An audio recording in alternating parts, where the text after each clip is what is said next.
மிலோ குரங்கும் மந்திர மாம்பழமும். காட்டின் காலை. இடம் பிரகாசமான வண்ணமயமான காடு. பறவைகள் பாடிக்கொண்டிருக்கின்றன. வர்ணிப்பவர்.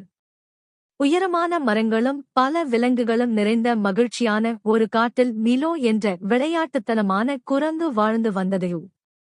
செயல். மிலோ மரத்திலிருந்து மரத்திற்கு ஊஞ்சல் போட்டு குதிக்கிறது. மிலோ. வூஹூ. எனக்கு காட்டின் காலை நேரம் ரொம்ப பிடிக்கும்.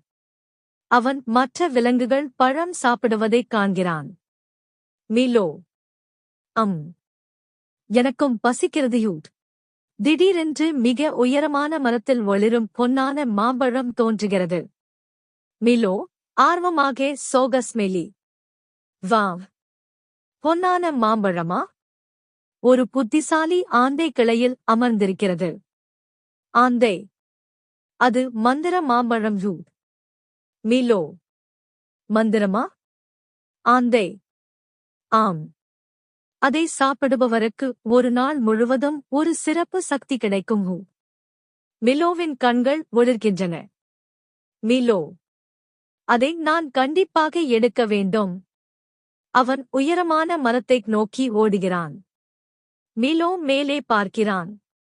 மரம் மிகவும் உயரமாக இருக்கிறது. மிலோ.